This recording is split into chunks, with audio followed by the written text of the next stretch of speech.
Since your job involves maintaining equipment that uses bearings, you need to know how to recognize the types of bearing failures that may occur, how to remove bearings.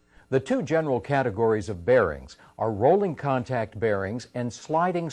Bearings are found in almost every type of moving machinery, and they perform reducing friction and positioning moving machine parts. The term different bearings are designed to withstand different types of loads. The type direction in which force is applied. This force can be either axial or radial. Most bearings are mounted on rotating shafts. A shaft rotates from the axis to the outside of the shaft is called the radius. While individual contact bearing are either balls or rollers made of specially hardened steel balls, and they are set between two hardened steel rings. An inner ring. In a typical installation, the outer ring is fixed and doesn't move. The inner ring also rotates. The rolling elements are held into as a separator or a cage. The retainer positions the rolling elements evenly. In addition to these parts, some rolling contact bearings are equipped with devices. One type of protective device is a shield. A shield can entering a bearing. The shield is usually attached to the ring that does not rotate. A seal. A seal is similar to a shield, but it has a lip that rubs against. Rolling contact bearings can be divided into two categories based on the shapes of their inner and outer rings. Let's look at some common types of groove ball bearing.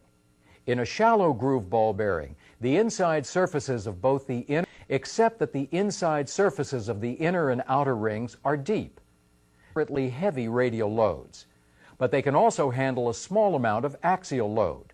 But the surface of its outer ring is shaped like part of a sphere. This type of bearing can carry some axial load. Spherical race ball bearings are called misalignment. Misalignment is a condition in which one ring of a bearing is out. Another type of ball bearing is an angular contact ball bearing on one side of the inner ring and a high shoulder on the opposite side of the outer ring, axial loads and radial loads. Angular contact bearings are all load in either direction. The surfaces that contact each other are specially machined. Ball thrust bearing.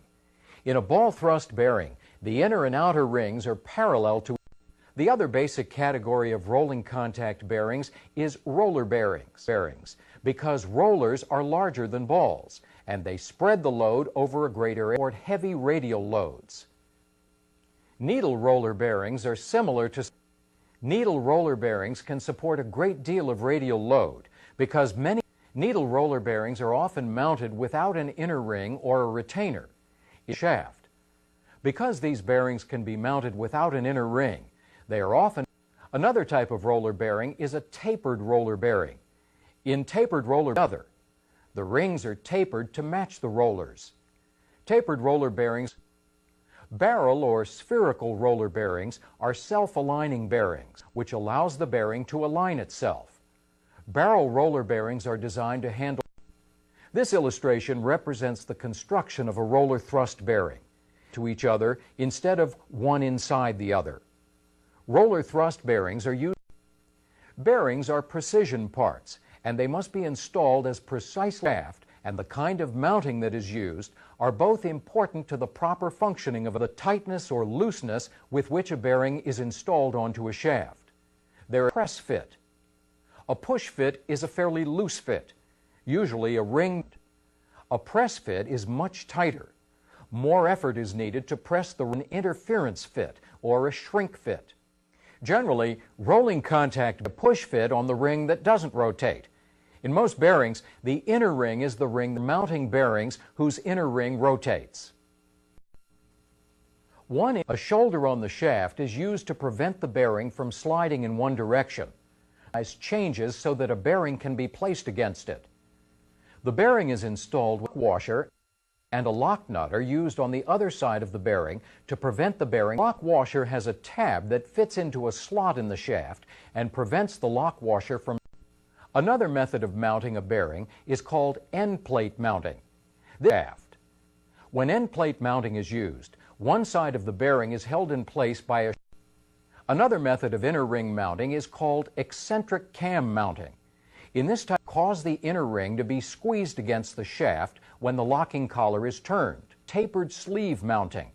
With this method, the inner ring of the bearing is not mounted. A slightly tapered metal sleeve is placed on the shaft first.